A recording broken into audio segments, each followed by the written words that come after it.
Maybe one is faring better than the other, and maybe that's because of the devotion to all those things, the entitlements, the strong respect for organized labor, even when it's unfortunately too expensive. Where does that lead us, and what kind of future does it bring? So I'd be the opposite of some of the columnists today who say we haven't tried the New Deal. I say we've tried it very hard for a long time, or versions of it all over. And it has produced sometimes okay, sometimes inspiring. Maybe the 1950s we were very well protected with no competition results, but often very mediocre results, and that nostalgia is currently worth giving up. Just, Amity, I would just say that blaming the devastation and folly of Detroit on Franklin Roosevelt is like blaming Joe Wilson screaming, you lie in the House chamber on Ronald Reagan. I mean, there's just, you can't draw those kinds of lines. Sure, there were excesses to the New Deal. You're perfectly right about some of the silliness of it. The National Recovery Act was so much over-regulation that they literally regulated the burlesque industry as to how many times a night a stripper could take off her clothes. They would tell the nightclub owners with a regulation.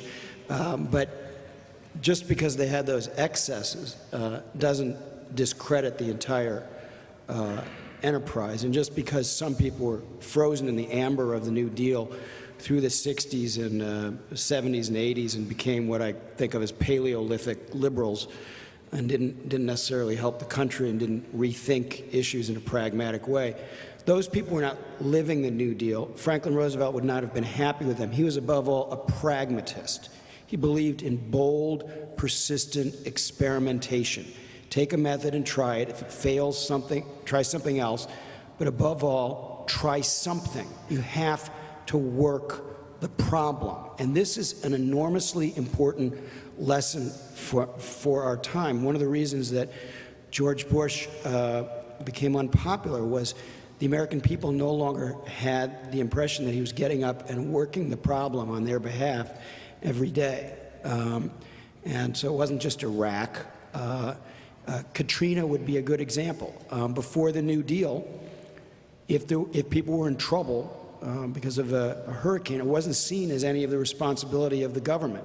There's some people who still believe it's not the responsibility of the federal government. But I think the American people in general, and I'm not talking about everyone, when you say that, of course, there were people who didn't like the New Deal, there's going to be 25% who don't like anything at any time. So obviously, you're never going to get 100%. But most people, after Katrina, they felt that this was society's responsibility to come to the aid of people when they're in the stadium in New Orleans, and that it's not right just to leave them, as Roosevelt said, to the winds of chance and the hurricanes of disaster, or to have Social Security, as Bush proposed, be subjected to the stock market, which was contrary to FDR's idea. So for all the excesses of liberalism, and I criticize a lot of it, the core of this, a new definition of what we owe each other as a people, that in some ways we are interconnected and interdependent, and we are our brothers and our sisters' keepers. The kinds of ideas that perhaps you hear in this church sometimes. This is the core idea of the New Deal. It's not this particular program or that one, this easy to exaggerate failure or that one. It's the idea. Is a pure free market economy, a laissez-faire survival of the fittest economy, is that the way we want to move forward? Or has history proven the limitations of that approach and the merits of a more independent, mutually supportive, and compassionate approach to governing? John, to relate Katrina to, I don't know, Calvin Coolidge is like shouting, "You lie," to the president from the floor of the Congress. I don't see that relationship at all. You said earlier that sensible people agreed on what happened economically in the 1930s, that sensible people agreed that one must always spend. I would differ here a little bit. I think we have a big fight. We have a split between the legal culture and the historical culture on the one side and the economic culture on the other side. Lawyers and historians and politicians all agree that spending is the answer, and also tend to, that the Fed should be stronger. Economists are not, and business people are not so much agreed. There are studies that show there's about a 50-50 division among political economists with an economic background on the issue of what the New Deal did. Was it net good or bad? You know, vis-a-vis even the rescue of 29, 30, 31, such as it was, we had an experiment right before that, because we had a rather severe downturn in the United States where we did liquidate coldly. That was the Depression, the panic of the early part of the 20s, and unemployment went high into the double digits very fast. Auto companies failed, and other auto companies had to rescue them. And that snap was terrible, but it lasted only 2 years, in part because, I would argue, the government didn't jump in and change it all. And it was scarcely remembered. It's scarcely remembered by us. So there was that very model within the decade. 29, 30, 31, especially 32, 33, 34, we went on a different path. The school of economics that I'm getting more and more interested in is something called public choice theory, which we scarcely discuss and is neither right-wing nor left-wing. It's got a Marxist element to it. It has a markets element to it. It says government is not better than the private sector. It's not worse, but it's not better.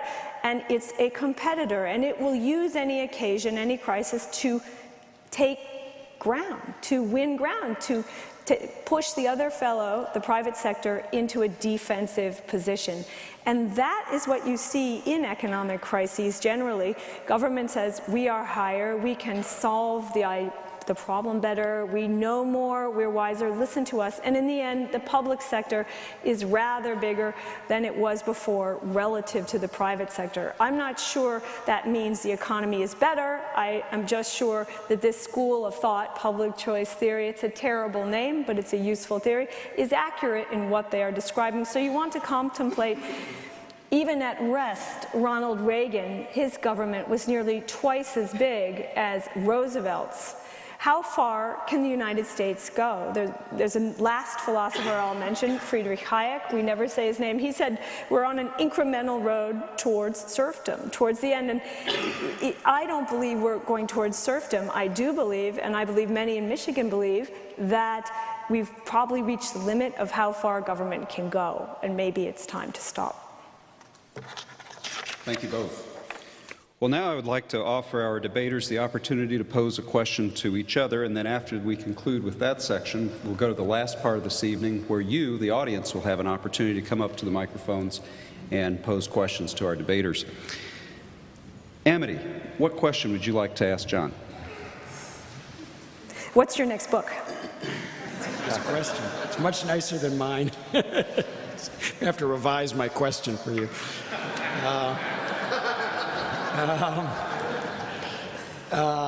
My next book is about Barack Obama's first year in office, and I'm in the middle of reporting it right now, and I've written a pretty good chunk of it. If anybody has a good title for me, I'm open to suggestions. So I've been spending a lot of time in Washington, in the White House, and usually I go to a coffee shop because I want to get them off campus. So I've done a lot of my work from Starbucks and other coffee shops near the White House. They talk a little more freely if you get them out of the building. And so I'm trying to give people a sense of what actually happened behind closed doors in some of these very, very important decisions that were made. I have a chapter about the auto bailout and a lot of details that haven't come out yet about how we now own actually 70% of General Motors. If you'd said a year ago that in October of 2009, hey, the taxpayers are going to own 70% of General Motors, I think people would say, what are you smoking? And so I'm going to try to explain how that happened, as well as the Chrysler deal, banks, foreign policy, the temperament of the president, the way he makes decisions, the way the whole thing has taken shape, because it feels like a blur to most people.